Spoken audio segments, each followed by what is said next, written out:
Hola, ¿qué tal? Bienvenidos a un programa especial que nos hace mucha ilusión desde un lugar inmejorable porque respira ciclismo por los cuatro costados. Estamos en La Fuga, en Barcelona, un restaurante para todos los amantes del ciclismo que si no habéis tenido el placer de visitar, os invitamos a que lo hagáis próximamente. Este, como decimos, será un programa diferente, será un programa especial, un programa para estar al lado de todos vosotros, los que habéis venido aquí, oyentes y seguidores, también los que nos estáis escuchando desde casa, que al final sois los que habéis conseguido que estos dos proyectos, Volata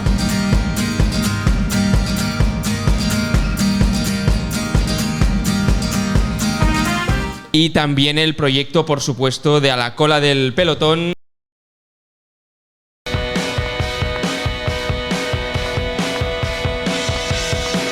se hayan unido para celebrar un hito en común: 10 años de vida. Una década, se dice pronto, pero son 10 años de ciclismo, de cultura, de periodismo y de buen rollo para disfrutar de este estilo de vida, porque no nos olvidemos que el ciclismo es un estilo de vida que tanto nos apasiona.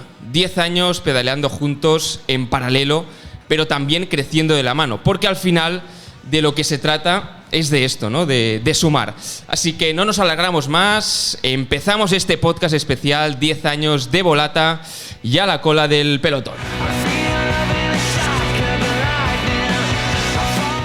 Y para celebrar estos 10 años, qué mejor que tener aquí en la mesa a los protagonistas de estos dos proyectos. Por una parte, Albert Rivera, ¿qué tal? ¿Qué tal, Pau? ¿Qué tal a todo el mundo que ha venido aquí? Tengo que decir hola, amigos y amigas, amantes del ciclismo, porque si no la gente luego se me va a echar encima. Así que nada, todo encantado, tuyo, encantado. todo No, tuyo. ya está dicho. Ya he hecho yo la presentación también. ¿Cómo es? A ver, vuelve. Hola, ¿qué tal, amigos y amigas, amantes del ciclismo? Soy Albert Rivera y esto es A la Cola del Pelotón. Perfecto, pues todos los oyentes de A la Cola del Pelotón os habréis sentido representados. Y también tenemos por aquí a Olga Ábalos, directora de la revista Volata. Olga, ¿qué tal? Muy feliz, se me había entrecortado la voz y todo. No, muy feliz de estar aquí también y también muy contenta de que hayamos logrado unir, ¿no? Fuerzas y conseguir reunirnos para hacer este podcast especial que con Albert lo íbamos hablando, llevábamos meses, plan, bueno, ¿cuándo nos reunimos? Tal. Pues bueno, ha sido hoy, con lo cual estoy muy contenta. Álvaro Rubio, ¿cómo estás? Hola, Pau, muy bien. Encantado ¿Sí? de estar aquí con todos vosotros. ¿Un poco nervioso o no? Un poquito nervioso. Nada, pero los nervios se van rápido. Cuando empiezan las carreras también los ciclistas tienen nervios. Así yo a Álvaro lo he visto nervioso, luego tenemos ahí una cosa que seguramente ¿Ah, sí? le hará gracia a Álvaro. Creo que no la sabe, esta cosa creo que no la sabe Álvaro. Se va a poner más nervioso. Igual me hago una idea, pero ahora mismo no me acuerdo.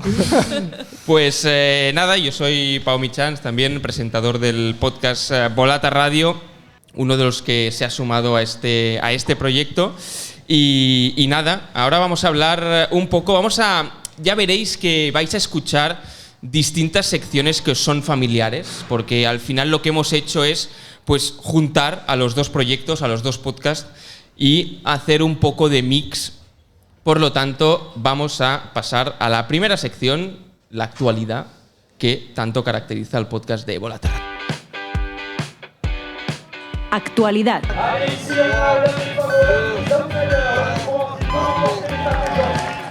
Y en esta sección hablamos de actualidad, pero es un poco actualidad retocada, porque al final nos hemos reunido aquí para celebrar estos 10 años y por lo tanto queríamos hablar un poco, ¿no?, de lo que supone cumplir 10 años para dos proyectos de estas características como son Volata y como es A la Cola del Pelotón. Y nos hemos reunido aquí para celebrar, Albert. Básicamente, ¿no? Juntarse y celebrar y bueno, con lo que decía Olga, que llevábamos mucho tiempo de relación, digamos, bueno, al final pues estamos los dos ahí, dos proyectos, que, como has dicho, en paralelo, ¿no? Que han ido creciendo y bueno, pues hemos hecho pocas cosas juntos, pero bueno, siempre hemos hecho así como pequeñas Bueno, y siempre charlas, hemos estado en colaboraciones. contacto, ¿no? Sí, que sí, si sí. tuit para arriba, tuit para abajo, que si WhatsApp, tal. O sea, que de alguna forma hemos seguido, ¿no?, las evoluciones de cada uno. Os pusimos ¿no? de cantera y sirvimos de cantera con Álvaro, que Efectivamente. empezó en A la Cola del Pelotón y luego ya dio el salto a Primera División. Los primeros en darme la oportunidad. Y ¿cómo es decir, cómo es ese mensaje? ¿Quién manda el mensaje a quién? ¿Es Olga a Albert, Albert a Olga? Si no sabemos... Somos personas que vivimos muy liadas. Y vamos, bueno, pues no sé, pues pasando ahí etapas y de repente, ¿te acuerdas esto que te dije? Pues podríamos retomarlo, ¿no? Y yo creo que, no sé si fue ella o yo, pero bueno, que siempre lo que decimos, que ha habido buen rollo entre los dos proyectos y al final, lógicamente, el periodismo se hace en Volata, mucho más que en A la cola del pelotón, que quitando alguna cosita así que hacemos un poco más periodística, es pues juntarse amigos a charlar, ya muchos años, 10 años, pero ahora bueno, vamos a entrar, cómo surgió todo. Sí, por eso, pero que yo creo que al final era una cosa que tenía que darse y aprovechando pues que cumplíamos 10 años, pues dijimos, oye, vamos a hacer un programa y encima, oye, que pueda venir gente también a verlo, que nos hace mucha ilusión. Encima hay caras que nos hace muchísima ilusión ver, así que genial. ¿Olga? No, suscribo todo. Estaba intentando hacer memoria de cómo surgió. Parece que tengamos una relación, Albert. Pero ¿quién envió el primer mensaje? Pero creo que fue, no sé, estaba recordando que a principios de año vosotros hicisteis alguna publicación diciendo que cumplíais 10 años. Y ahí fue cuando dije, ostras, Volata también hacemos 10 años, ¿no? Y fue casi a la vez que dijimos de hacer algo juntos. Sí. Para aquellos que no lo sepan un poco, también el nexo de unión es Álvaro, ¿no? Porque también ha colaborado en los dos proyectos. ¿Qué supone también para ti, ¿no, Álvaro, estar aquí en dos proyectos que un poco también te han visto crecer como periodista? Pues para mí es un auténtico lujo, la verdad, porque, bueno, con Albert fue la primera persona, como he dicho, ¿no? que me dio esa oportunidad. Al final entró un día en la clase de la Universidad de Miguel Hernández de Elche preguntando por apasionados del ciclismo para participar en el podcast.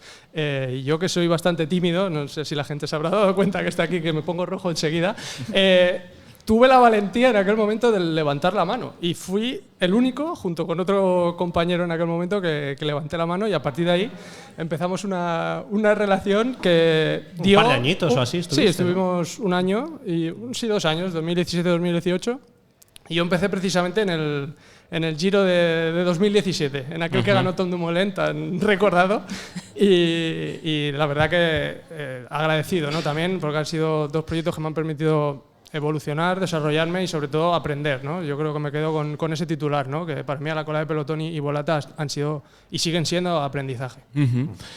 Si os pregunto un titular, al final nos dedicamos a hacer titulares, ya sabemos que esto pues, se va a alargar un poco más de la cuenta, pero si tuviésemos que resumir estos 10 años, tanto de A la cola del pelotón como de Volata, en un titular, ¿cuál sería? Yo para los titulares soy malísimo, ¿eh? O sea, bueno, los oyentes del podcast lo sabrán, los titulares que hay de cada podcast son lamentables. Son 3 líneas de titular. No son nada. A veces pongo cosas sin sentido, pero bueno. O sea, si hay que resumir un poco lo que han sido estos 10 años, yo creo que han salido ya esas palabras, que es la pasión, un grupo de amigos, de aprendizaje, lógicamente el amor por el ciclismo y querer contar cosas, ¿no? Que al final también pues, es lo que nos une, pues, en el caso de Álvaro y yo, de la universidad, ¿no? Pues de ponerte al micro y querer contar cosas. Y luego también el hecho también de estos 10 años es el otro lado, ¿no? Lo que hay al otro lado, en este caso que está muy cerca, ¿no? La gente que está aquí, pero es que es increíble.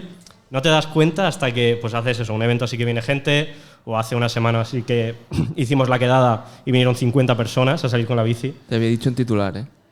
Por eso he dicho que soy malo con los titulares. Yo lo he avisado que soy malo. Pues sí, eso, ¿no? Esas palabras, la pasión, el amor por el ciclismo y la gente, ¿no? Un poco. Olga. Wow, mi titular sería... Ahora lo tiene fácil para hacerlo bien, ¿eh? Bueno, mejor utilizo tu mismo estilo. Yo he soltado la pregunta y te has lanzado tú, Albert. No. Yo no he dicho nada. Diría 10 años de resistencia y inconsciencia.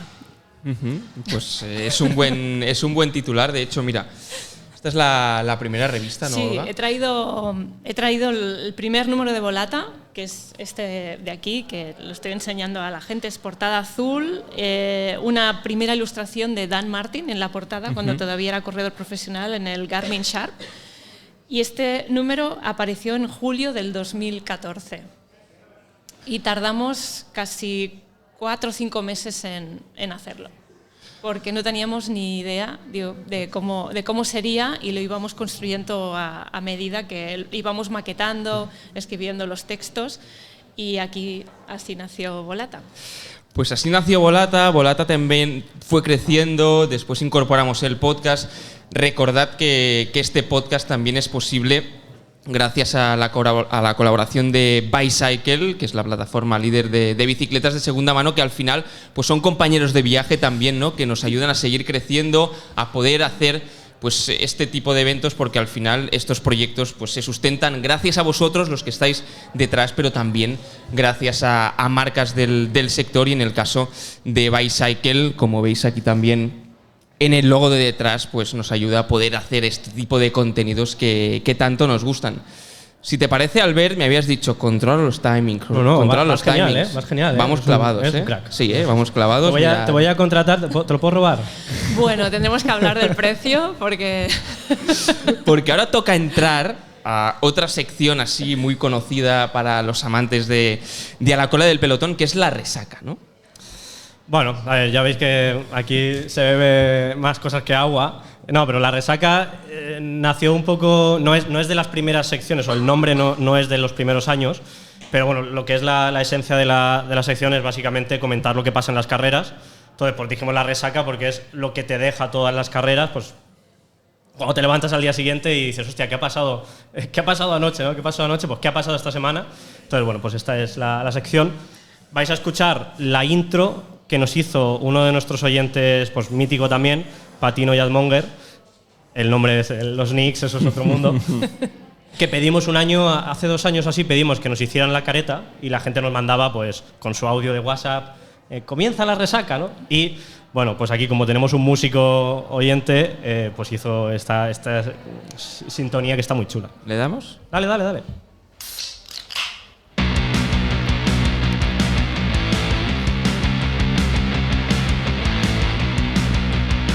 La resaca.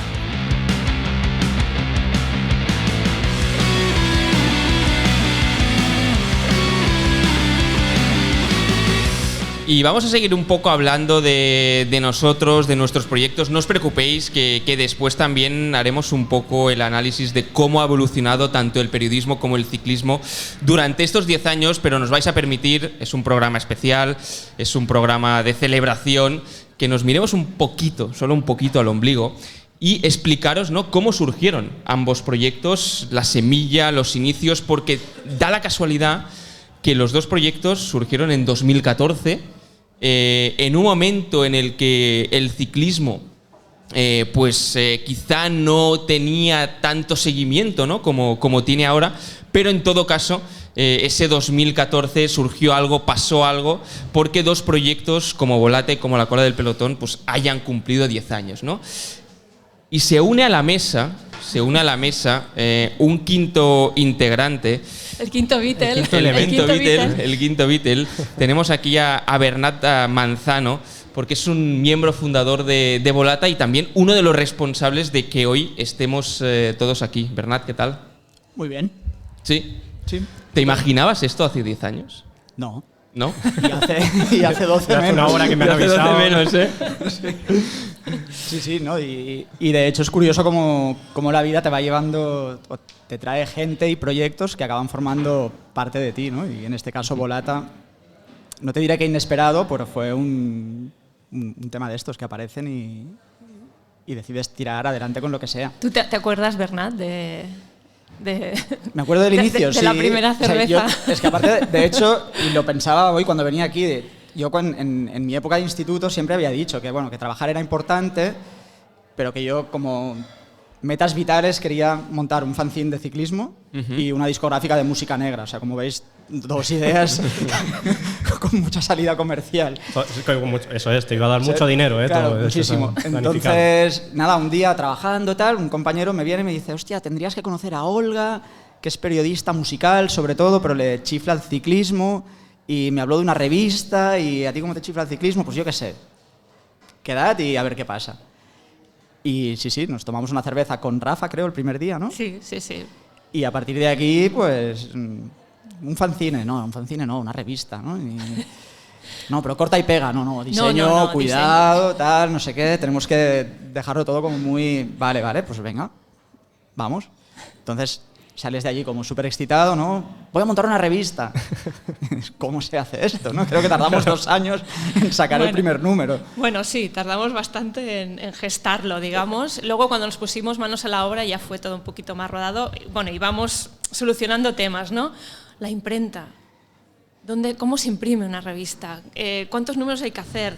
¿Offset? ¿Digital? ¿Cuánto cuesta? La publi, hostia, la publi. ¿Cómo hacemos con la publi? Bueno, todo. Claro, pero bueno, yo lo recuerdo como días como muy, muy excitantes, ¿no? Estás montando un proyecto de cero, al final te rodeas de la gente de la que te quieres rodear y de la que crees en un proyecto como Volata, que al final no dejaba de ser una reunión de outsiders y ya está, bueno, sale el primer número. Vale, oye, pues parece que la recepción no está mal. Vamos a por el segundo y a partir de aquí ya, pues 10 años. Sí. 10 años de Volata. ¿Cuántas portadas, Olga? 40 y... Contando la que ya está hecha, que está en imprenta ahora mismo, 43. 43 portadas. 43 portadas. Porque si algo tiene Volata de distintivo, de significativo, son estas portadas, ¿no? Sí. Ahora vamos a la cola. No. Pero las portadas. Las portadas de Volata creo que es... cuando hablas de Volata es hablar de estas portadas. ¿A quién se le ocurre esta idea, ¿no? De decir, para que entre por la vista, para que esto llegue a los suscriptores, para que la gente lo quiera comprar, tenemos que hacer un front page que lo rompa? Pues fue un poco hablando de... Claro, cuando haces un poco de prospección del mercado en aquel momento, a ver qué revistas de ciclismo hay en el mercado, ¿no? Pues todo el mundo nos viene a la cabeza la típica revista de ciclismo. Una que hace como el ciclismo a fondo, ¿no? Digamos. Sí, como a fondo. Vale. Son 40 años haciendo lo mismo. A fondo.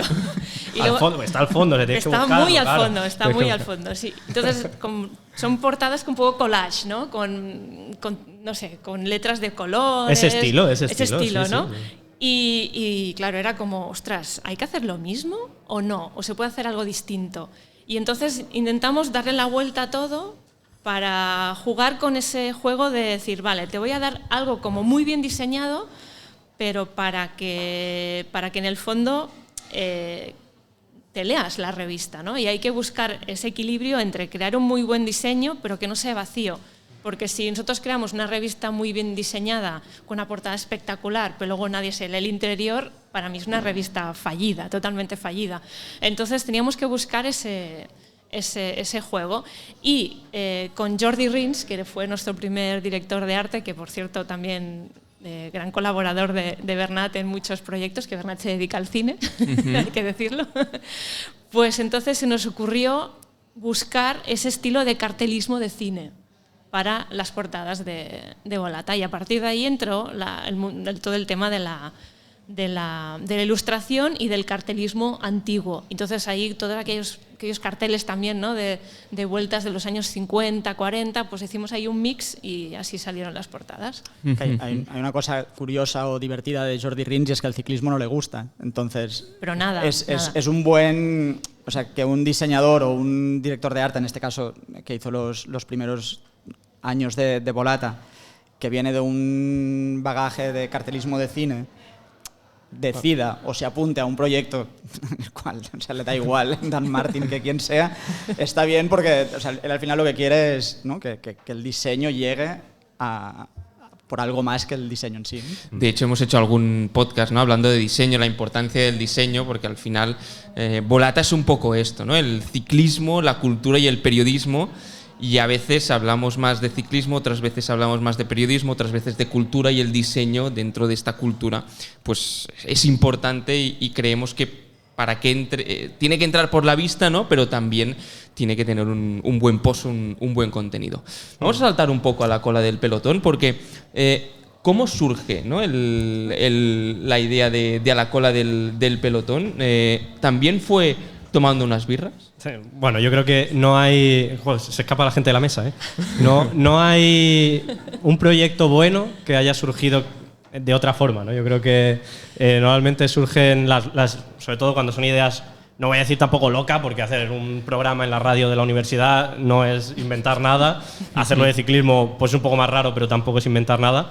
Pero bueno, el hecho de decir... pues estábamos en una fiesta de la universidad, Cristian Miconi. Un jueves, seguramente, fiesta universitaria. Sí, no era un sábado, seguramente, sería un jueves, un miércoles, un martes o por ahí. Y ya después de estar por el típico del parking, así en los coches y eso, hablando de, bueno, pues Contador es el mejor, ¿no? El mejor es no sé quién. Ya luego de preguntar, oye, ¿por qué no hacemos un programa ahí en la radio así? Porque justo empezaba la temporada en octubre o así. Y esto era de las primeras fiestas de la universidad, en septiembre o así que se hacen. Y bueno, pues al día siguiente me llega un mensaje en el Facebook. Soy un poco mayor, que antes decían eso. Tú no eres mayor. Un poco mayor, un poco. No. Si me llegó un mensaje en el Facebook, sí. Me llega un mensaje en el Facebook de Cristian de, oye niño, que mañana abren esto, tal. Venga, vamos para adelante. Y yo estaba en primero de carrera y dice Álvaro que es vergonzoso. O sea, yo no era capaz de salir a la pizarra a decir nada. O sea, yo soy una persona muy nerviosa y muy tímida en ese sentido, en ese aspecto. Y bueno, digo, venga, para adelante, venga, ya le he dicho que sí y para adelante. Y nada, pues fuimos a la universidad y entonces empezamos, venga, vamos a hacer un programa. Tú decías, ¿cómo se hace una revista? Bueno, pues nosotros en primero, el que estaba en segundo de la universidad, pues tampoco sabíamos hacer un programa. Pero bueno, pues empezamos a estructurar, pues al principio el primer programa, los primeros, era todo escrito. Porque no sí, porque pensábamos, no somos capaces de hablar sin tenerlo escrito. Y era todo leído, súper mal. Ya es verdad que eso, los primeros 2 o 3 programas ya lo quitamos. Y bueno, pues empezamos a ganar oyentes, ¿no? Sí, oyentes tuvieron que pasar años, pero sí que empezamos a experimentar con lo que queríamos y fuimos pues creciendo, cogiendo confianza, empezando pues a poder hablar, dar nuestra opinión. Primero pensábamos que nuestra opinión no era importante, es decir, ¿para qué voy a decir yo? O sea, vamos a hacer un debate, las tertulias estas que hacíamos luego cuando estabas tú. Si a nadie le importa lo que yo diga, ¿no? O sea, a la gente le importa la información o le importa lo que diga este protagonista. Pero bueno, empezamos a creernos que podía ser interesante lo que decíamos y claro, ya empezamos a incorporar gente y entonces encontramos la fórmula que ha ido creciendo y sigue creciendo, ¿no? Lógicamente. Pero bueno, al final surgió un poquito así, ¿no? Como pasan en la universidad, yo creo que la universidad sirve para eso, para empezar a hacer proyectos y conocer gente que tiene tus mismos gustos y bueno, pues así fue un poquito la cosa. Y perdona, que la clave del podcast, de cuando empezó, fue que yo escuchaba muchos podcasts que en aquella época pues prácticamente no existía. En 2010, 2011, yo escuchaba Evox, que justo nació en 2010. Y yo escuchaba los pasajes de la historia de Cebrián, los escuchaba ahí de Onda Cero, que todavía vivía, creo, por ahí, por aquella época, pero bueno, los subían ahí. Y entonces pues digo, oye, pues ¿por qué no subimos el podcast, o sea, el programa aquí? Y entonces ahí fue realmente lo que nos dio lo que es el podcast hoy, de haberlo subido ahí y decir, oye, pues le va a llegar a más gente, no solo se va a quedar en la radio, ¿no? Entonces fue un poco esa historia. Porque, claro, surge de la universidad, pero se mantiene. Claro, es decir, no queda como un proyecto de universidad, ¿no? El típico proyecto, bueno, lo hago aquí 4 años con unos amigos, sino que después sigue creciendo, ¿no? Se establece como... De hecho, antes de que saliésemos de la universidad ya nos habíamos independizado, por así decirlo. Porque era como, bueno, usábamos los micros y todo lo de ahí para grabar, pero luego lo subíamos nosotros, lo emitíamos, digamos, en directo, porque la radio de la universidad, no sé si de aquí, pero tiene como en directo FM, o sea, un FM que no sirve para mucho, bueno, no se escucha mucho, pero bueno. Lo subíamos ahí, hacíamos un recorte de media hora como fuese, y lo demás, la hora y 20, hora y media o 2 horas al podcast. Pero eso ya cuando estaba Álvaro ya hacíamos eso. Sí, de hecho en el Giro de 2017 yo creo que emitíamos esa tertulia post-etapa, la hacíamos en directo. Claro, sí, la hacíamos en directo. Que eso es una cosa muy chula y a ti también te vino muy bien, porque tú realmente, aunque luego te escuchas en 3 personas, porque claro, la radio de la universidad no la escucha mucha gente, pero tú sentías que tenías que no cagarla, ¿sabes? Sí. Y estabas en directo. Y eso a mí me sirvió mucho para perder el miedo de poder hablar y para aprender a a fallar, ¿no? También. Sí, porque estabas en la mesa del estudio y veías en el centro justo Claro, esa el lucecita rojo, roja. tal. Decir, o sea, estamos emitiendo. On air, ¿no? Sí, On air, sí, en no, el no, aire. efectivamente. Tenías ahí un técnico de sonido que si la liabas te miraba mal, ¿sabes? Que era él. Claro. Bueno, sí, no siempre, sí, pero luego al final ya… Que al final no dejan de ser las grandes escuelas de periodismo, ¿no? Que al final un poco es empezar, pues todos hemos empezado con una radio local, con un periódico local, con lo que tienes a mano, pero, ostras, lo que me gusta, lo que me fascina es que de esto después pueda surgir un proyecto, ¿no? Podríamos decir un proyecto de referencia a nivel de podcast en España, como es A la Cola del Pelotón, porque sois como una plataforma que habéis aglutinado muchos contenidos y muchos podcasts a lo largo de estos 10 años. Sí, más. Bueno, estamos creo que cerca de llegar de más de 1000 capítulos subidos. Y bueno, sí, o sea, a ver, no referencia yo no lo sé, eso porque eso tiene que decir la gente, ¿no? Pero sí que es verdad que cuando empezamos solo estaban los compañeros del Maillot, pero no hacían podcast, hacían como directos, que creo que se llamaba Defiende el Maillot. Y bueno, pues sí es verdad que fuera de la universidad, no sé, seguramente en la Universidad de Burgos, yo qué sé, habría 2 chavales haciendo un podcast de ciclismo precioso y genial, pero se quedó ahí a lo mejor. Nosotros pues conseguimos sacarlo fuera y sí que es verdad, desde los primeros como podcast así de tertulia, de charla y tal de ciclismo, no sé si seguramente alguna habrá por ahí que se nos escapa, pero no había mucha cosa. Vamos a repasar alguna anécdota, ¿no? Porque Sí, hombre, sí. habéis venido aquí a escuchar Trapos de qué va nuestro libro. Ya os decimos que vamos a cambiar un poco, ¿no? En la última parte del programa, pero Si creíamos la gente que era… viene a eso, viene a vernos a nosotros. Sí, no. La gente viene también a buscar contenido que al final es lo que les ofrecemos. Pero no sé, ¿alguna anécdota de estos últimos 10 años? Algo de decir, esta entrevista, este corredor o este programa desde tal sitio, ¿no? Porque al final es con lo que te quedas. Sí, es muy importante, ¿no? Pues seguir sacando revistas, seguir sacando podcasts, pero al final son estos momentos los que te llenan, ¿no? Y los que dices, ostras, pues venga, voy a hacer esto, voy a hacer lo otro. O sea, tú quieres que saquemos las cagadas, ¿no? No Que las cagadas. hay muchísimas, ¿eh? En 10 años hay muchas pero cagadas. anécdotas pueden ser cagadas o pueden ser no cagadas. No sé, yo me acuerdo, por ejemplo, una anécdota que me pareció realmente interesante cuando fuimos a grabar el podcast de Iván García Cortina, ¿no? Fuimos a su casa, Andorra, con Carla, con su pareja, ¿no? Llegamos allí y vemos una mesa, que es el velódromo de Roubaix, y nos quedamos parados, ¿no? Subimos con Isaac Vilalta, también compañero de Volata, y estas anécdotas que dices, ostras, vas a ir a grabar un podcast, te has puesto en contacto con un ciclista, te abre las puertas de su casa, te deja montar este tinglado en su mesa, en su casa, te ofrece café, te hace un café bien hecho, Iván García Cortina en su cocina, ¿no? Y son cosas que te pasan haciendo estos proyectos, ¿no? Y pues no sé si… Pues supongo que habrá alguna entrevista que te habrá quedado marcada, Olga, o algún programa, Albert, Álvaro, que digáis, me acuerdo de esto. A ver, no sé cuándo quieres usar la anécdota de Álvaro, pero podemos sacar cuando quieras. Pero yo, pues mira, contar una que pues, seguramente los oyentes de… Álvaro está nervioso ya. No. Los oyentes de la cual pues ya la conocerán, de hecho la habrán podido escuchar, pero cuando estábamos en la universidad, claro, imaginaos pedir una acreditación para algo siendo nadie, ¿no? Ya ahora, pues por suerte, para cualquier carrera o lo que sea, pues pedimos la acreditación, nos conocen y tal. Pero claro, y en ese momento no. Entonces, bueno, la pedimos con la universidad, la acreditación, bueno, el permiso para entrevistar a Purito Rodríguez en Calpe, en la concentración de estas que hacen en, no sé, era noviembre o diciembre o por ahí. Claro, tú imagínate, esto sería el segundo año o así, o tercer año como mucho, pero bueno, que todavía éramos pimpollos ahí con el micro y tal. Claro, nos cogimos, Cristian y yo, con su coche, que subiendo de Elche a Calpe, subida todo el rato por la Nacional, porque no teníamos dinero para la autopista, que ahí era de pago todavía. Y claro, pues llegamos allí al hotel, claro, imaginaos los hoteles estos de Calpe que son de lujo, donde se ponen los ciclistas y tal, y llegamos y nos vemos en la mesa, ahí, aquí al lado, a Christoph, que era en Katiusa, cuando estaba en Katiusa.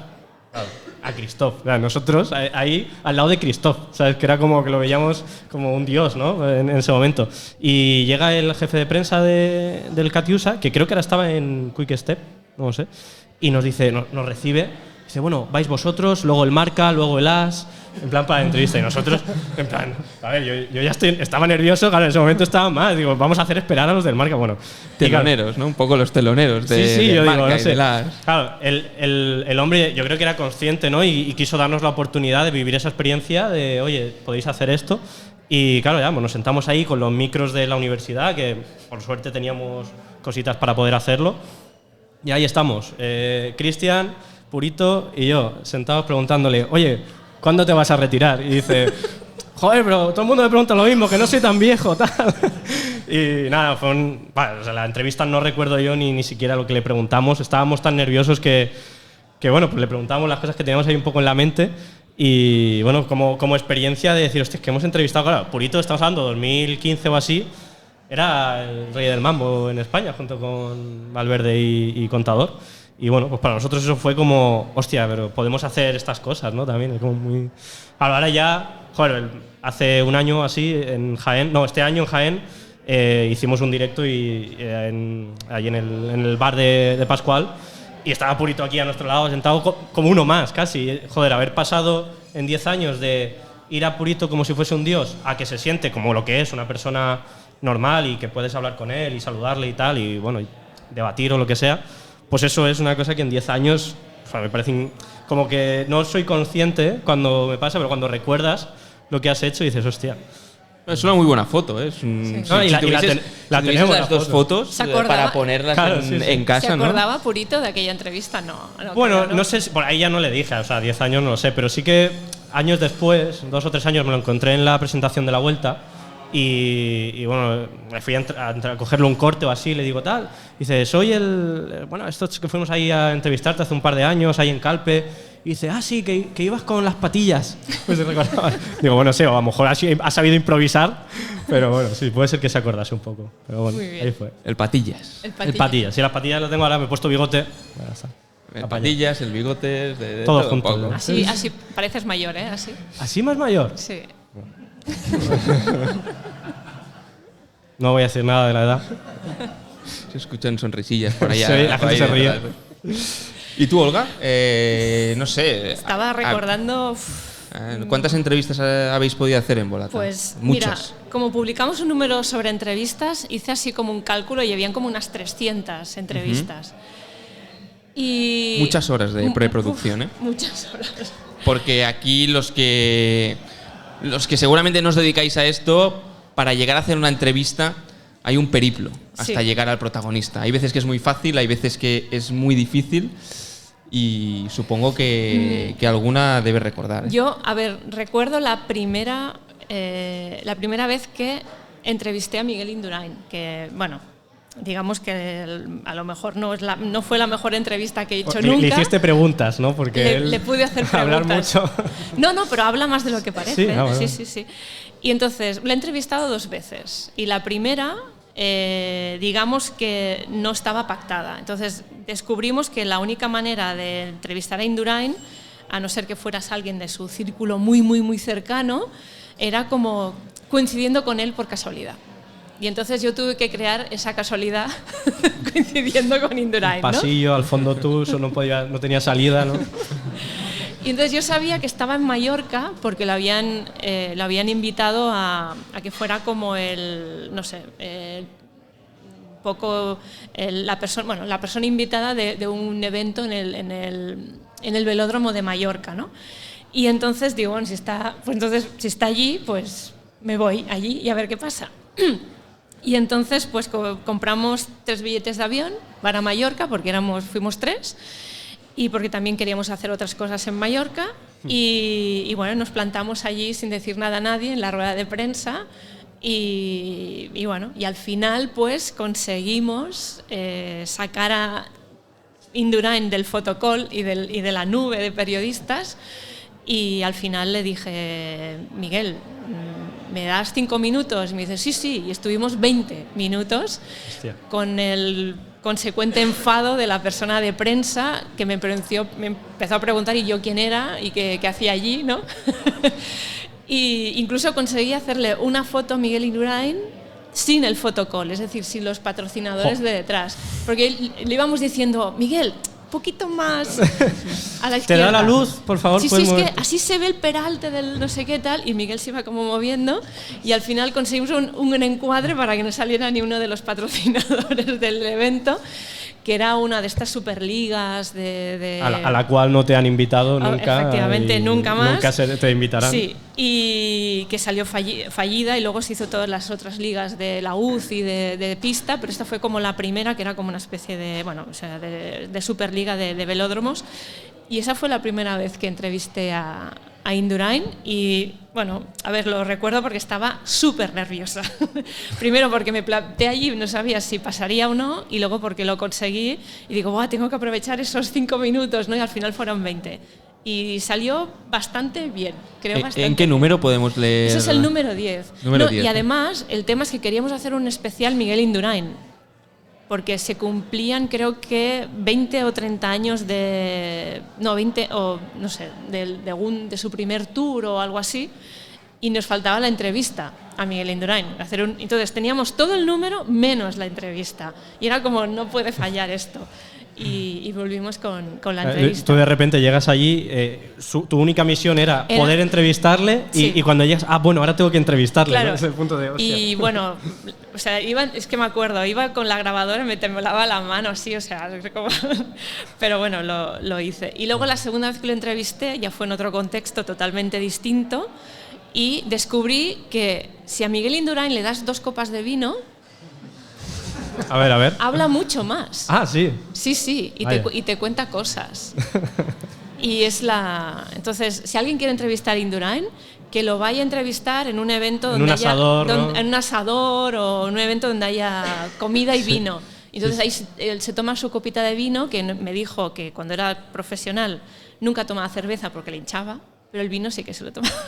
El vino no hincha. El vino no hincha. Y entonces ahí descubrí que entonces se suelta un poquito y te habla un poco. Tenías que haberle llevado ahí en Mallorca una Ya, copa. pero no lo sabía, tío, no, todavía no lo sabía eso. Miguel, Ahora ya- la botella de Un micro vino. y la copa, ¿no? Hostia. Y nada, y luego se acuerda de mí, no sé por bueno, y Bueno, a cuando, ver, me veías ya si se le acuerda. emborrachaste, hombre, ¿cómo no se va a acordar de ti?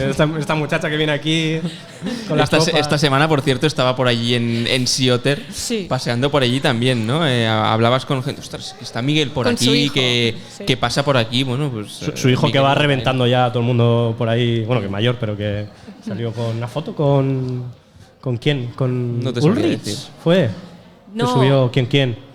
Ah, no me acuerdo. Aquí me la has lanzado y Ya, no te sí. sé, ¿Te acuerdas? no te sé O sea, contestar. le subió una foto, no Sí. sé quién.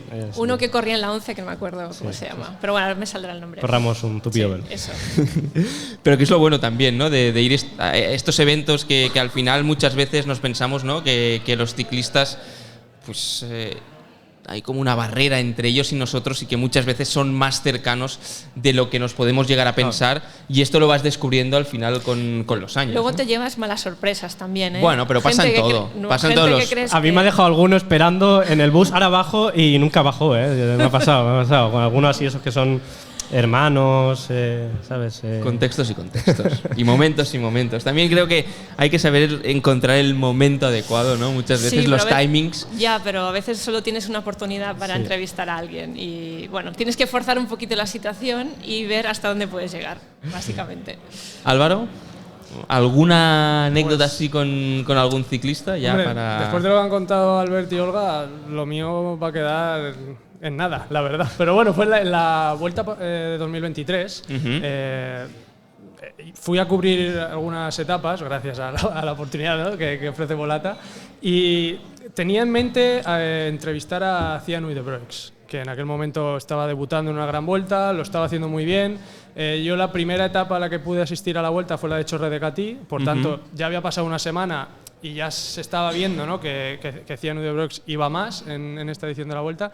Y lo pregunté en los organizadores, ¿no? Los encargados del protocolo allí de la vuelta, que son majísimos, los que vas y les dices, me encantaría entrevistar hoy, y dice, bueno, a ver si hay un hueco.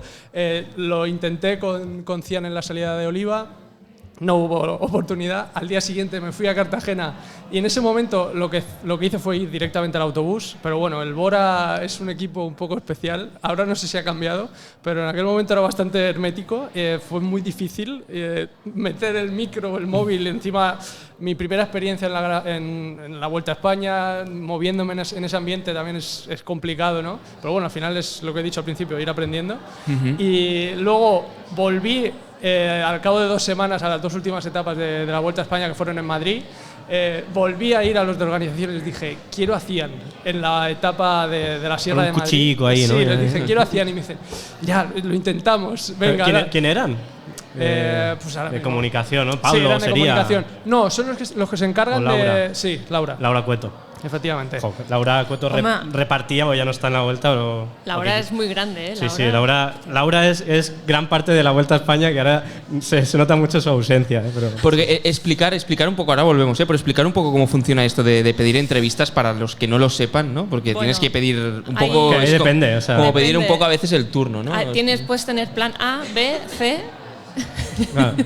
y luego no sale ninguno. O no usar ningún plan, básicamente. No, depende. O sea, tú puedes ir, depende del corredor, puedes ir directamente a lo que se llama la zona mixta. Y entonces ahí, pues, si van pasando los corredores después de la firma la firma o de la presentación de equipos, y ahí vas cazando corredores. Y otro tipo de corredor, depende del tipo de preguntas que quieres hacer, tienes que ir más al autobús y hablar con el jefe de prensa y decirle, oye, ¿puedo hablar con este corredor o esta corredora? Y ir probando diferentes estrategias en función también de lo que quieres preguntar. Y depende de la relación que tengas, ¿no? Porque al final esto es como la vida, ¿no? Si tú conoces a alguien, va a ser más fácil entrevistar a uno del equipo, ¿no? O sea, si pues conoces al jefe de prensa, que te ha visto en otras cosas y tal, oye, perdona, tal, soy... Ah, vale, sí, y ya le pides algo. Si no te conoce, pues probablemente te pegue una fumada histórica y no tengas nada. Entonces, pues eso, tienes que ir probando fórmulas según con qué equipos y sobre todo hacer muchos amigos que estén dentro de los equipos para luego conseguir cosas. Va muy bien tener amigos como el conductor del bus, es fantástico. Nutricionistas. El jefe de nutricionistas. Y no miramos a nadie por aquí. No te utilizamos, Aitor, no te utilizamos. Eres amigo y te queremos mucho. Mecánicos, tener amigos mecánicos también funciona muy bien. Gente del staff, directores deportivos, Aritz Cerveras, al pobre lo... Es vital, directores deportivos también es muy interesante. Y bueno, y si al final eres amigo de los corredores, pues claro, esa es la mejor. Claro, Cada uno tiene sus tácticas. Sí. Kian no es amigo de Álvaro. ¿Conseguiste hablar con Kian? Sí, conseguí hablar. Sí. Lo único que, claro, todos los días le entrevistaban las teles, que eran las que me quitaban ese tiempo, ¿no? Que al final en las salidas los ciclistas van a firmar y quieren rápido ir al autobús para irse a salida. Pero le conseguí entrevistar en la salida desde el hipódromo de Madrid, la última etapa. Hostia. Dije, estarán más calmados. Es la última etapa, no tienen prisa para llegar a ningún sitio. más que a 50 kilómetros más allá, que es donde está el final de la etapa. Lo conseguí, pero después de que hablase con Sporza, después de que hablase con Eurosport y algunos medios más, sobre todo televisiones, se me acerca la jefa de prensa de Bora, porque los chicos de la organización le habían puesto no una pistola, pero le habían dicho: hay que atenderle, por favor, que llevaba ya 4 días intentándolo. Y me miró y me dijo: one question. ¿Cómo que después de 4 días, one question? Bueno, le conseguí rascar 4 o 5, pero fueron, 2 minutos. Una entrevista bastante estresante y la más rápida que he hecho en mi vida. Y Kian es bastante simpático. Sí, por él no había ningún problema. Habla bastante. Cuando le preguntas, te responde más que la pregunta, que muchas veces la pregunta suele ser más larga que la respuesta. Efectivamente. Hemos hablado de cómo hemos llegado hasta aquí, de estos 10 años, de anécdotas. Y para dejarnos de mirar un poco al ombligo, vamos a abrir un poco el espectro, abrir el abanico, entrar en la combinada, que para los que escuchéis Volata Radio ya sabéis que es un poco poner el foco en otras cosas. Y vamos a hacer un viaje en el tiempo. Vamos a entrar en la combinada y lo vemos.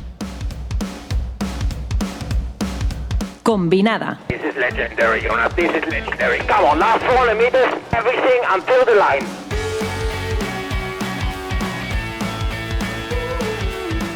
y preparando el podcast, este especial 10 años entre Volata y A la cola del pelotón que estamos haciendo aquí en La Fuga desde Barcelona, en este local tan espectacular que si no habéis venido… ¿Hay gente o no? A ver, ¿hay gente o no? Que luego a lo mejor ya se ha ido todo el mundo. Bien Se ha ido todo jugado, el bien mundo jugado. y- Sí, no, queda gente por aquí, aún no los hemos aburrido lo suficiente. Creo que de timings… No, tú Creo eres que un máquina, ¿eh? bastante Un máquina. bien, sí. En todo caso, la combinada, ¿no? Decíamos, ¿qué podemos hacer? Cumplimos 10 años y para ser un poco originales, entre comillas, vamos a hacer memoria. Y vamos a fijarnos qué pasaba en 2014 en el ciclismo, porque claro, han cambiado mucho las cosas y a veces no somos conscientes, ¿no?, de lo que ha llegado a cambiar el mundo del ciclismo y el mundo en general. Y por poner 3 ejemplos, ¿os acordáis quién ganó el Giro, la Vuelta y el Tour de Francia masculino, ese 2014? Bueno, claro, ya lo tenemos por ahí apuntado, pero es verdad que cuando empezamos a hablar de esto nos acordábamos, no sé por qué, bueno, supongo que sí, porque fue impresionante del Tour de Nibali, del Tour de Vincenzo Nibali, que claro, pues con Contador, con Froome, aquella edición, no te esperabas que ganase Nibali y el tío pues consiguió la triple corona, todo con esa victoria y sí, esa es la que más nos acordábamos, pero bueno. Luego tenías por ahí el resto que también cuando te las dicen te sorprende. Claro, es que de estos 3 corredores, ¿no?, entre Nairo Quintana, Vincenzo Nibali y Alberto Contador, solo queda uno en activo. Y eso dice mucho, ¿no?, de cómo ha llovido desde entonces y cómo han cambiado los corredores, cómo ha cambiado el ciclismo. Tadej Pogačar no había debutado como profesional. ¿Cuántos años tenía Tadej Pogačar? Le quedaban 16 años. Y le quedaban 5 años para debutar con el Emirates en 2019. Es decir, que para poner en contexto, ¿no?, un poco de dónde venimos y cómo ha cambiado el ciclismo, la manera de analizarlo, los medios que habían, ¿no?, siguiendo el ciclismo. Y también hacíamos el mismo ejercicio con los monumentos, ¿no? Ostras, ¿os acordáis vosotros de quién ganó A esa ver si temporada? la gente se acuerda. En 2014, ¿os acordáis alguno? De Flandes, Roubaix… Nada. 2014, Hostia, Qué ¿no? mal, ¿eh? Qué mal. Nosotros tampoco nos acordábamos. No, lo hemos tenido que mirar. Nada, ¿no? Ninguno. Si os digo que es un noruego el que ganó, por ejemplo, la Milán-San Remo, ¿os viene a la cabeza alguien? Hostia, claro. ¿Cómo? Christoph, correcto. Christoph. Sí. Lo ha Alexander mirado, Christoph. lo ha mirado ahí nuestro compañero Iván Vega, lo ha mirado. Lo ha mirado. No, pero claro, Christoph, que hizo doblete San Remo, Flandes. ¿No? No. No, Flandes Cancellara. Flandes fue Cancellara, ¿no? Cancellara, Hostia. correcto. Pero el doblete lo hizo que el año después o así, sería. ¿Sí? Pues lo tenemos por aquí, ¿eh? Tenemos que decir que tenemos abierta aquí En Wikipedia, la lo miramos página aquí. de la Wikipedia 2014. El doblete de Christoph, pues no sé dónde te lo has sacado. Había un doblete, ¿no? De Christoph. Bueno, no sé. Lo había. Después tenemos a Niki Terpstra ganando en París-Roubaix. Palabras mayores. Tenemos también a Simon Gerrans en La Lieja y Dan Martin en Lombardía. Wow. Dan Martin Lombardía. Dan Martin Lombardía. Es decir, ostras, es que tenemos que echar la vista para atrás, muy para atrás, para ver estos corredores que es que seguramente generaciones que se han enganchado al podcast, por ejemplo de Volata o de A la cola del pelotón en los últimos años, quizá no han visto correr en directo a Fabián Cancellara. Es muy probable, es muy probable. Es muy probable. Sí. Yo también, o sea, los he visto correr, pero de correr, o sea, de disfrutarlos activamente trabajando en esto, no. Y Álvaro igual, o sea, al final lo hemos visto. Yo y que encima, soy la más mayor de la mesa. Yo sí que los he visto. Estoy hablando como una vieja ahora mismo, pero de hecho yo he visto, claro, yo digamos que me empecé a enganchar con el ciclismo con Indurain. O sea, claro, ahí hay un empezar a salto calcular la edad que tengo. generacional, Pero bueno, pero es curioso, porque cuando hace unos días que precisamente veíamos a Indurain en Girona, ¿no? Durante la feria de la Sioter. Vas viendo como generaciones, o sea, gente que tiene ahora, pues eso, 20 y pocos, como ya casi no saben ni quién era aquel señor que iba pasando por allí, ¿eh? Sí. Y solo le paraban señores mayores, ¿no? O señoras mayores para hacerse una foto con él, ¿no? O sea, que había un cambio generacional muy bestia en cuanto a referentes. Y también, obviamente, en cuanto a forma de correr y entender el ciclismo, claro. No, es que ves esos años, esos monumentos y esas grandes vueltas, que en su momento pues las disfrutamos un montón y bueno, las comentábamos ahí y tal, y las comparas con lo de ahora y dices, me cago en la leche, o sea, es que estamos viviendo, o sea, nos comimos los que empezamos en ese 2014 a hacer contenido, una época muy complicada, ¿eh?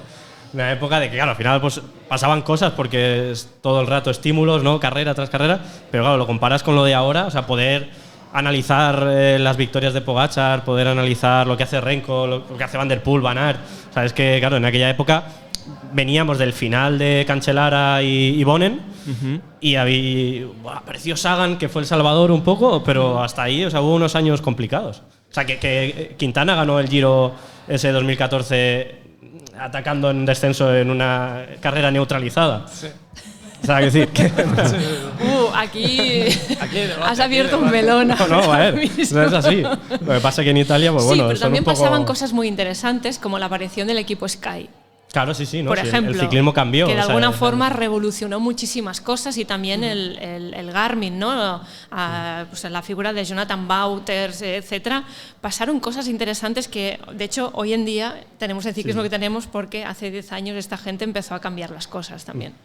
Sí, sobre todo, o sea, yo creo que en el tema más de modernidad, que pues aquí con Heitor lo sabe muy bien, hay cambio, pero con la forma de pensar, de correr y demás, yo creo que fue eso, la aparición de gente como Peter Sagan, que claro, rompieron los esquemas, y luego por los que son ahora Pogačar y tal, eran sus referentes de ciclistas diferentes eran Sagan, ¿no? Y ahora parece que Sagan, claro, porque como se ha ido apagando tan lentamente así, ¿no? No se ha ido arriba, parece que no haya sido nadie, pero es que Sagan en aquella época era lo que ahora es Pogačar y demás. Lo que pasa es que, claro, solo estaba él, ¿no? Y Alaphilippe, que luego apareció un poquito, tal. Pero sí. Y por no hablar del femenino.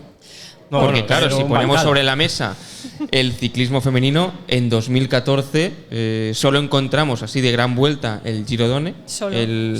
Que ganó una tal Marianne Vos, que le sigue dando a los pedales. Y está activo y reventando a todas. Pero es que lo mejor de todo es que segunda fue Pauline Ferrand-Prévot, noticia este año, ¿no? Porque vuelve al ciclismo de carretera. Y te diré más. ¿Quién fue tercera? ¿Quién? ¿Alguien lo sabe por aquí? Sí, si no se sabían. Ha sido noticia este año también. Y la noticia bomba seguramente del ciclismo femenino, Van der Breggen, efectivamente, Anna Van der Breggen. Por lo tanto, también, ¿no? Vemos la evolución que ha tenido un ciclismo, el masculino y el femenino, ¿no? Claro, yo creo que a diferencia del masculino, que lógicamente pues ya más asentado en la profesionalidad o en este nivel más alto, digamos de que sea profesional como tiene que ser, en eso ha evolucionado muchísimo el femenino, pero también se ve mucho en los nombres que todavía están de estas corredoras, porque ellas se tuvieron que comer la época de claro, al final pues ganaban mucho, tenían pocas carreras para las que hay ahora, pero ganaban mucho y eran importantes, pasa que eran 4 o 5, ¿no? Y ahora ellas quieren vivir esta época también y no se quieren ir por eso, ¿no? O sea, es que esto ha costado, a Bleuten le ha costado mucho irse, Van der Breggen se ha ido, vuelve ahora, o sea, es como, joder, es que esto que se está viviendo ahora, yo también quiero ganar el Tour de Flandes, o sea, el Tour de Francia, y ganar el Tour de Francia como ahora, ¿no? Que parece que de verdad has ganado el Tour de Francia de verdad, porque antes era como, venga, sí, venga, a correr el Tour de la carrera esta un día, venga, y para adelante. Ahora no, ahora al menos se hace como se tiene que hacer, vamos. Y esto lo ves cuando vas al Tour de Francia femenino, notas como que las corredoras más veteranas están viviendo una experiencia que para ellas la tienen que aprovechar al máximo, porque es algo que hay corredoras como Marianne Vos que sí que han luchado mucho para llegar hasta aquí, porque han sido de las que batallaban en la UCI, etcétera. Pero hay muchas que realmente no pensaban que algún día vivirían esto. No. Y están ahí como dándolo todo por el Tour de Francia. Y este año, cuando he ido a cubrir el Tour de Francia, también me he dado cuenta de una cosa, que es que el hecho de que haya Tour, o sea, el ciclismo femenino en los últimos 3 años ha hecho un cambio increíble, en los últimos 3. Podíamos alargar hasta 5, pero los 3 ha sido como una subida exponencial. Y hay muchas corredoras jóvenes que tienen 20, 21 años que solo en un año han cambiado muchísimo su rendimiento, su forma de entrenar, precisamente gracias al Tour de Francia. Y esto le iba preguntando a las chicas más jóvenes y les decía, ¿qué ha pasado en un año? Porque hace un año estaba sufriendo como para acabar las etapas y no entrar en el fuera de control, y ahora haces top 10, top 20 en las etapas, y dices que esto nos ha cambiado, porque era algo que no... Y ha despertado un potencial que estaba ahí latente y todavía no terminado de y ahora hay suerte también que hay ciclistas jóvenes que no han vivido... No sé, la miseria, no sé cómo definirlo, pero... No, miseria, puedes decir miseria. Sí, ¿no? O sea, el punto este de que llegues a una carrera y que prácticamente te dejen pasar, ¿sabes? Que te cierren un poquito el tráfico. O sea, nosotros, yo estoy en la organización de la Setmana Ciclista, que es una carrera que se lleva haciendo 8 años en la Comunitat Valenciana, de 4 días, y digamos que es como la primera de la temporada, donde vienen los equipos, no es World Tour, pero vienen todos los equipos World Tour. Este año estaba el SD Wars y demás. Y claro, yo desde que empecé a trabajar hace 3 años ahora, y hablando con los que llevan desde el principio, o sea, es que era una locura. Antes tenían prácticamente los organizadores que decirle a la policía, ponte ahí para que no pase y que puedan pasar las chiquitas, ¿no? Entonces era como, las chiquitas que corran. Y ahora ya no, ahora ya es profesional, y hay algunas que no han vivido eso, y claro, también es una generación que tiene que valorar lo que está viviendo ahora y saber que esto no es una cosa de casualidad, que tienen que seguir luchando, que no, efectivamente. Porque por desgracia no les va a venir ya dado a las siguientes generaciones. Sí, bueno, entonces, si puedo dar una anécdota de las que quieras, de estás en tu señora casa. mayor, digamos. Cuando yo competí durante 5 años y hice unas cuantas Copa España. Y era bastante... O sea, por eso te he dicho, puedes utilizar la palabra miseria directamente, pero cuando te ibas a Aranda del Duero o cualquier otra población y no te dejaban ni terminar las carreras porque solo había un motorista de la Guardia Civil y a la que te descolgabas un poquito te decían, ya estás, fuera. Digo, ¿cómo que fuera? Digo, o sea, llego hasta aquí, déjame terminar porque si no termino es que no puedo asimilar lo que es terminar, ¿no? y seguir mejorando. Pues así muchísimas veces. Y al final, claro, medio pelotón fuera, ¿no? Porque solo había una moto de la Guardia Civil. Claro. Y era bastante, unos cabreos, pero bueno. Imagínate, o volver en tren, con, ¿no? con los padres yéndote para allá, tal. No, y no eso, a veces tenías que ir tú. Bueno, sí, pero quiero decir que y luego volverte tú sola en el tren con la mochila y la bici, tío. Que viajas ahí con toda ilusión y oye, mira, que ya está, sí, se acabó. Pero bueno, ya está, hasta aquí la anécdota. Pero sí, luego también ha cambiado muchísimo el pelotón en general, que al final yo la semana la hago desde el coche del juez y veo el pelotón por detrás. Y es increíble porque antes veías a las corredoras que el nivel de forma física que tenían hace 3 años, te hablo, que fue la primera vez que estuve eso, y veías, claro, a la cola del pelotón, pues veías a las que menos. Hostia, vaya, ¿cómo la has colado aquí, Metido ahí la cuña.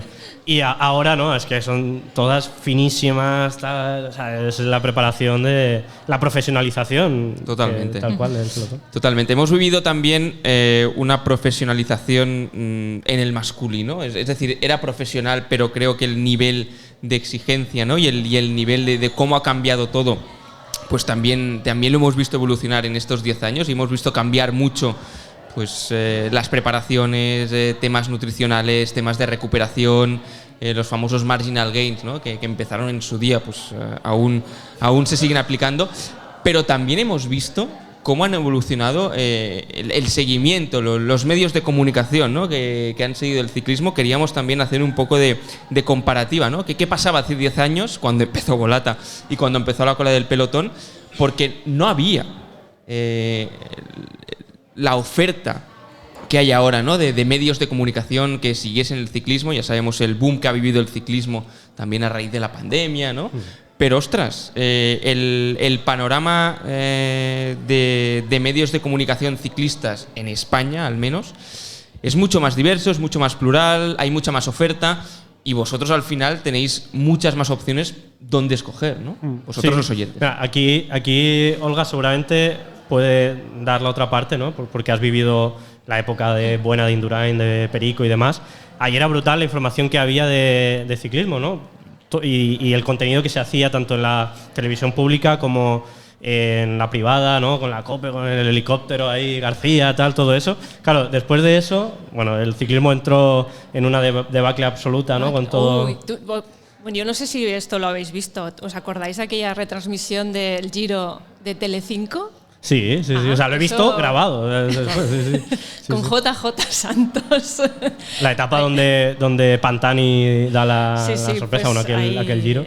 Ahí, eso es lo que teníamos hace Sí, ¿no? 20 o 30 años. Pero que es eso, que el ciclismo estaba en Telecinco, Sí, ¿sabes? estaba Que en Telecinco. Y se pasó de ahí en esa época en la que el ciclismo se fue un poco al carajo. Y claro, ya no había nada, ahora ya está resurgiendo, ¿no? Por lo que decimos. Pero claro, nosotros cuando empezamos en A la Cola, yo recuerdo que para preparar los programas, como digo, bueno, lo escribíamos todo y tal, porque pensábamos, bueno, que realmente no teníamos tanto conocimiento, ¿no? como ahora. Y eso, pues tenías que recurrir al foro de Parlamento Ciclista, a los blogs que había así por internet, que internet ya estaba lógicamente bien, pero tampoco había ese boom de 50 medios. Estaba Road and Mat, creo que era un blog aquí también bastante bueno. Es ciclismo. Es ciclismo, sí, que al final son notas de prensa. Sí. Que aún sigue. Por eso yo el foro de Parlamento Ciclista para mí ha sido mucho tiempo la Biblia y claro, no había mucho en lo que basarte para, más allá de ver la carrera, coger 4 datos de por ahí, claro, hacer la previa de, yo qué sé, de la Bruce de Pan. Pues Bruce de Pan yo pues no la conocía, yo tenía que aprender de esa carrera y preparármelo para contar qué carrera era y tal. Pues claro, tenías que entrar en los blogs y tal. Bueno, el de Joan Seguidor, que también tenía pues muchas cosas.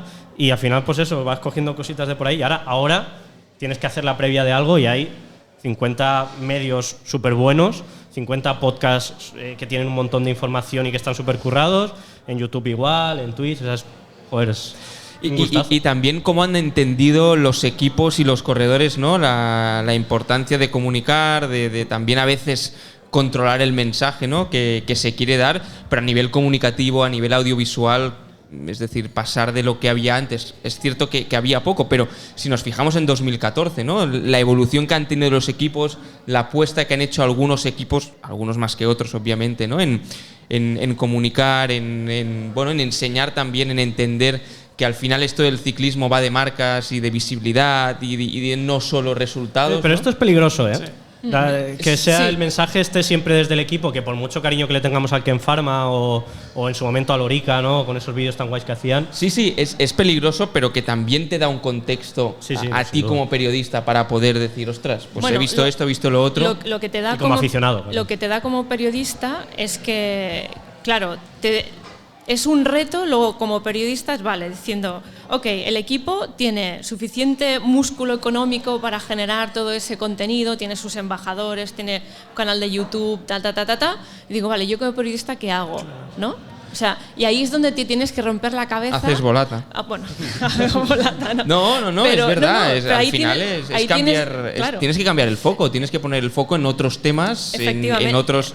Pero también es interesante para entender cómo ha evolucionado el ciclismo, ¿no? De, ostras, ¿por qué se invierte más ahora en esto? Bueno, porque también ha crecido, ¿no? El sector, ha crecido todo. Sí, pero igualmente hay que... Claro, como aficionado, digamos que es brutal, y sobre todo cuando los equipos tienen presupuesto para hacer todos estos insights, ¿no? Y que, yo qué sé, no sé, estos días yo estoy muy enganchada al videoblog de Campenaers, no sé, por ejemplo, ¿no? Es maravilloso, pero ¿no? Eso es, claro, o sea, eso no busca ser informativo. No, es pero igualmente... Que está guay, o sea, quiere decir que mola muchísimo. Es lo que hacen los corredores, ¿no? Claro. Y dices, ostras, esto es información de primera mano, ¿no?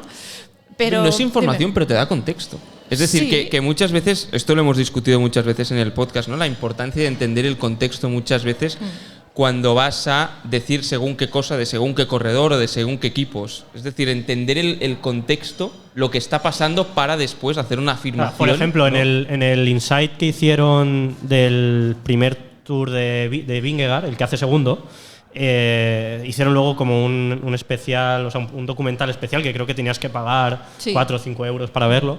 Yo los pagué, ahí financiando. No, nosotros también lo pagamos. ¿Te acuerdas, Álvaro? Sí, Que lo pagamos y que lo vimos. lo pagamos y lo vimos. Hombre, Sí, sí. Aquí además es que no se podía piratear tampoco, no había opción. Lo pagamos. Y claro, ahí te contaban como que a él le cayó como una losa de decir, hostia, que soy tengo que ser el líder. Pero y los compañeros le decían, oye, dinos cosas. O sea, ¿qué te hace falta? Claro, el otro iba ahí calladico, tal. Claro, luego ves la evolución y dices, o sea, entiendes, ¿no? Y esto es lo que dices tú del contexto. Pero claro, también sabes que ese mensaje está dirigido para que tú te pienses que Vingegaard era un chavalín así y que de repente es el amo. Claro, o sea, ¿qué parte es la verdad o qué trozo? Bueno, y ahí es donde entramos los periodistas, a buscar, contrastar eso, ¿no? Sí, eso es. Pero nos tienen que dejar, y ahí es donde está… Claro, pero como dicen, no, pero si ya te lo he contado, ¿para qué quieres que te lo deje? Claro, si ya lo he explicado, ¿para qué lo vas a explicar tú otra vez? No, pero es que necesito dar otra visión de eso, ¿no? O rascar un poquito más o buscar un enfoque nuevo que tú, quizá por tu visión comercial de equipo, no te interesa dar o no quieres dar, básicamente. Sí, precisamente al final es que antes los periodistas, los medios de comunicación, cuando no existían las redes sociales, al final eran el nexo de comunicación, valga la redundancia, entre equipos, ciclistas y el aficionado. Ahora, claro, los equipos miran un poco más con recelo, ¿no? Todo el tema de los medios de comunicación, porque al final ellos mismos tienen comunicación directa con el aficionado, que al final es al que le interesa llegar, especialmente por el tema sponsors, tema marcas. Entonces ha cambiado un poquito, ¿no? El paradigma que existe hoy en día en el mundo comunicativo. Por eso hay que crear estos tipos de publicaciones, estos podcasts, ¿no? Para cambiar un poco el foco, para poner la mirilla en otros aspectos, en otras curiosidades, preguntar de otra forma, ¿no? Y por eso también estamos aquí. Y por eso cumplimos 10 años, porque al final al otro lado también hay gente pues que le gusta consumir este tipo de producto. ¿Pasamos al pinganillo? Sí, tenemos a Álvaro por ahí. ¿Eso lo tienes previsto o qué? Que se te ha olvidado, yo lo sé. Lo tenía por aquí. Yo sé, quiero que lo escuche. A ver. Sí, lo ponemos ¿Vamos? aquí. Ya sé que te voy a romper el esquema. Que me vas a sonrojar todavía más. Me vas a romper el esquema. Vamos a romper el esquema que tiene No inventado. pasa nada, no pasa nada. Ya estamos aquí para romper los moldes. Venga, va. A ver, Y bueno. hoy, por supuesto, también tenemos que presentar a un nuevo fanático de ciclismo que se ha querido sumar a esta aventura. Yo tampoco entiendo muy bien por qué. Que es Álvaro Rubio, también estudiante de aquí, de la casa de periodismo de la Universidad Miguel Hernández. Muy buenas, Álvaro. Muy buenas tardes. Otro más de estos locos, y entonces lo hemos comentado fuera de micro, una de esas personas que se alegró de la victoria de Matthew Hyman el año pasado. Sí. Yo creo que hoy en día yo puedo diferenciar a la gente en función de si le gustó la victoria de Hyman o no. Nada, bromas aparte, estuvo encantado de que estés aquí, Álvaro. El placer es mío. Dios los cría y ellos se juntan, ¿no? Al final. Pues vamos allá con las noticias y sí, como comentaba Albert en la introducción… No, explícanos habla un poco más, habla un Me poco sigo más. alegrando de la victoria de Hyman. Sí, hombre, claro, es que la victoria de Jaime es la del trabajador, hombre, la del currante, ¿no? El gregario. No, esto es la primera intervención de Álvaro en el podcast de A la cola del pelotón, que bueno, luego he ido a coger más trozo, pero es verdad que no hablaste mucho. Entonces, está ahí, digo, claro, no es culpa nuestra seguramente también, estaba Mikel por ahí pegando chapa total y eso, pero bueno, luego ya estuviste todos los programas del Giro y bueno, fue ahí tu primera esa que… Queríamos recuperarlo. Sí, porque al final ha sido un nexo de unión, ¿no? Claro, Volata a la cola del pelotón y al final… Que eso, al final fue inicios. como un poco también el momento en el que Álvaro entró, éramos Cristian, que es el que se oía primero hablar, y yo. Y luego había también estaba Mikel, no sé qué, estaba Fran ya, sí. Mikel y Lundain. Un día en el estudio con los teléfonos móviles para, sí, es verdad, para bueno, conectarlo con el micro para que se escuchase. Teníamos más ganas de hacer cosas que posibilidades tenían los estudios, ¿vale? Entonces, como metíamos gente y tal, Mikel Lundain, que fue profesional es uno de los compañeros del podcast y fue profesional con Orbea, compañero de Mikel Landa y amigo todavía hoy de Mikel Landa, de amigos de los que se van cada final de año en esas, que luego salen las fotos estas de Landa con el gorro y el puro y tal, pues por ahí está Mikel también. y bueno, por eso también un poco el momento en el que entra Álvaro es el momento de querer crecer más, de decir, oye, pues hace falta más gente para que, no sé, no nos quedemos aquí aparcados. Y bueno, pues ahí Álvaro entró y… Si es verdad que no recordaba yo que había ido a la clase a pedir. Sí. ¿Lo viste? ¿Viste tú y Carlos era… Carlos Valero. Carlos Valero. buenos chavales que entraron con ganas y... Que nos hicieron una prueba y todo. Yo me quiero imaginar cómo fue ese momento, en plan, de Pues sentirte tú nosotros estábamos descojonados, perdidos. De decir, voy a hacer una prueba a alguien para ver si le acepto. Claro, pero nosotros que buscábamos, no era que buscásemos a alguien que supiese mucho que tal o que estuviese preparado, porque joder, al final éramos nosotros también estudiantes.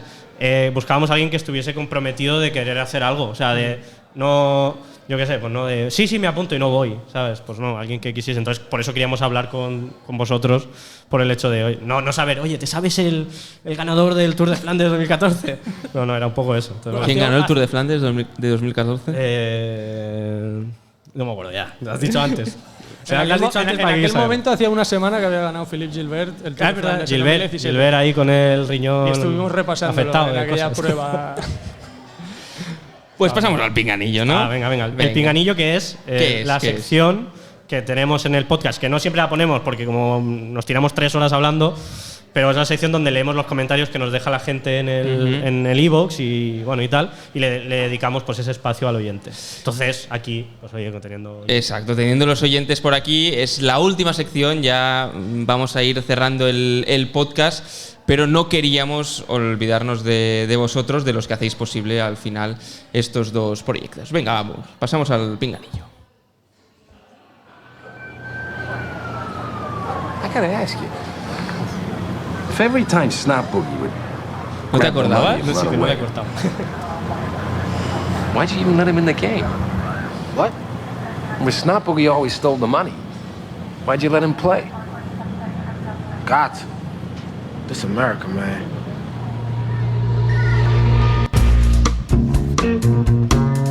Explícanos qué es esto, Albert. A ver, esto es la intro de The Wire, que es una de las mejores series de la historia del mundo. Y es la sintonía que tenemos de la sección. Lo que pasa es que al principio no lo he cortado, ¿vale? Perdón. Cosas del directo. Me ha pasado esta tarde los audios y… Pero ahí escuchar a McNulty el bueno, McNulty de The Wire, que es el gran McNulty. No Brandon, ¿eh?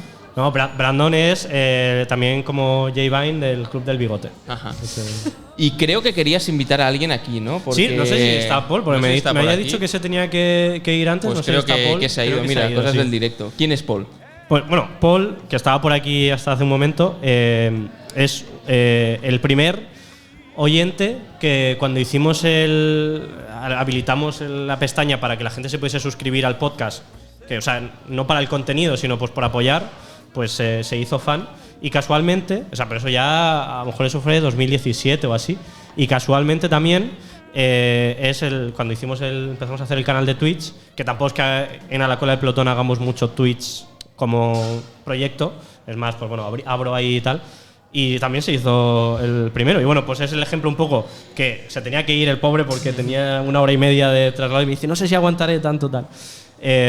Pues eso, que es el ejemplo un poco de la gente que lleva, no sé, que piensas 8 años pagando un café cada mes, ¿sabes? Que no sé, es como, joder, 8 años, ¿sabes? Es mucho tiempo que una persona esté comprometida con algo que bueno, muchos nos lo dicen, ¿no? Es como amigos, ¿no? Para nosotros, pero que te sorprende cuando te lo dicen y bueno, pues eso, que como él hay muchos que están ahí al otro lado y la verdad que es lo que más te impresiona cuando haces algo, cuando estás en las carreras y te paran y te saludan y oye tal, muchas gracias por todo. Y luego también gente que te escribe a veces con temas en plan personales de hostia, es que me habéis ayudado la hostia porque pues he estado fatal en el hospital o problemas de no sé qué, de lo que sea, ¿sabes? Con problemas y decir, hostia, es que haber estado escuchándoos a vosotros, que seguramente es casualidad, porque podríamos ser nosotros como podría ser cualquier otro podcast, ¿no? Pero bueno, pues eso que al final eso, que sin la gente estos proyectos, tanto el vuestro como el nuestro, no tienen sentido, ¿no? Porque es como, entonces ¿a quién le hablarías, no? Porque hombre, es lo que decíamos antes, hacer una revista que no se la lea a nadie, ¿no? Es como, bueno, pues no tendría sentido. Y ahora estaba recordando que bueno, también yo me emociono mucho cuando la gente me manda fotos de la estantería de su casa, ¿no? Con todas las revistas Volata, y hay gente que tiene desde el número 1, las tiene todas, ¿no? Hombre. Y digo, buah, tío, llevas pagando 10 años, tío.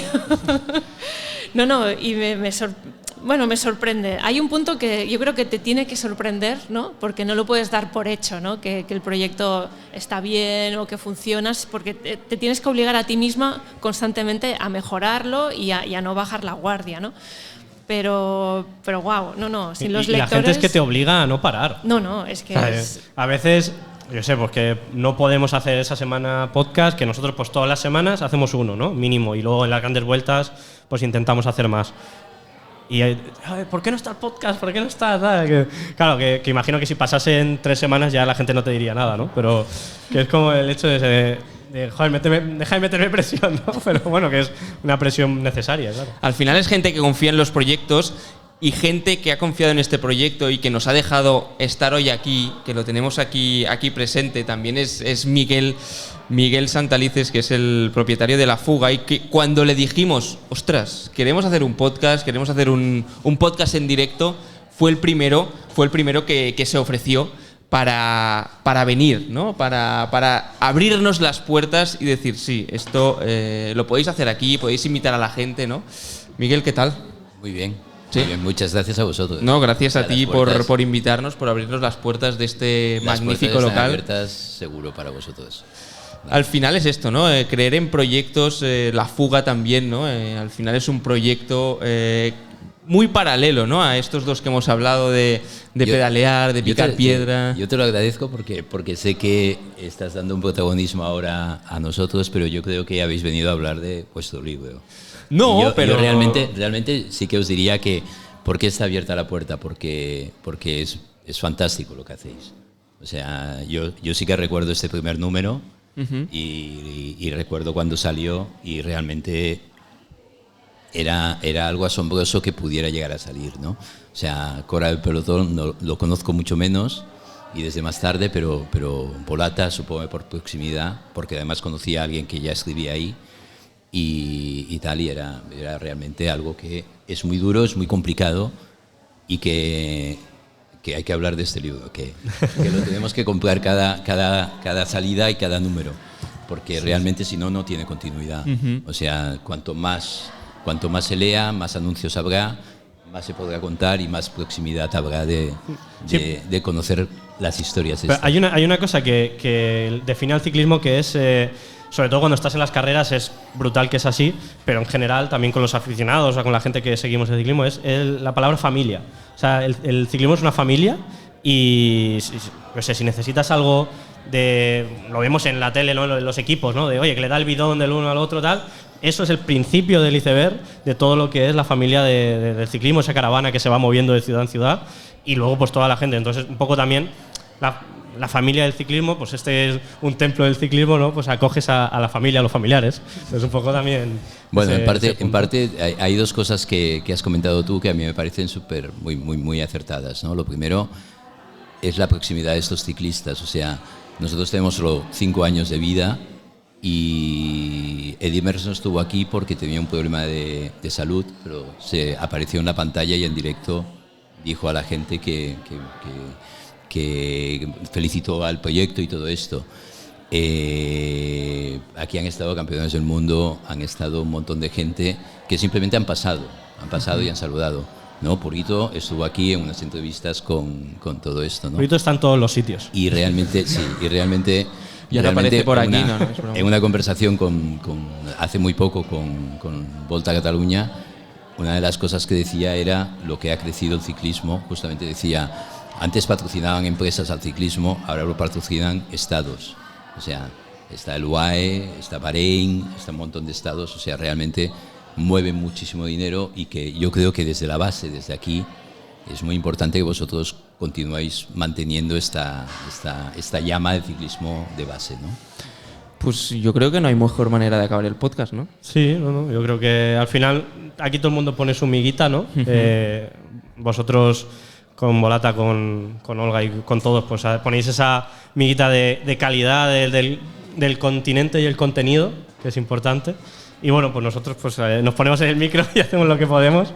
Pero bueno, nada, yo creo que espero que le haya entretenido a la gente que está aquí. Esperemos que a sí. la que está al otro lado también, que son los miles y miles de oyentes y lectores que hay. Y bueno, pues nada, yo un placer, vamos. ¿Está bien? Bueno, tendremos que repetir, ¿no? Esto hay que hacerlo una vez al mes. Una vez al mes. La quedada de Volata y a la cola de teléfono. No, pero la próxima, ¿dónde tenemos que ir? A Elche. Bueno, los estudios centrales de la cola del pelotón están en Elche. En Elche. Una roseta ahí. Hombre, ya está bien. fijado. Hombre, yo os lo hago, Mientras hacemos la paella, vamos grabando el podcast. Una paella déjaselo a los Albert, valencianos. pero la paella por ti, ¿no? Arroz. Alicante es arroz. Alicante es arroz, De vale. Denia venga, para va. arriba, paella. Claro. Perfecto, pues Eso, arroz. la paella para ellos, nosotros comemos el arroz.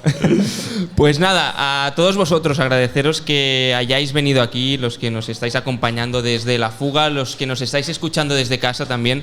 Muchísimas gracias al final por hacer posible esto, que estos eventos sucedan, que sigamos pedaleando juntos.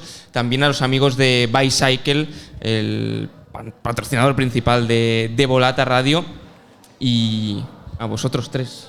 Nada, un placer. Albert Rivera, Álvaro Rubio, Olga Ábalos, muchísimas gracias. Pau Michans también. Pau Michans aquí. también, hombre. Un aplauso de la gente. Y un aplauso.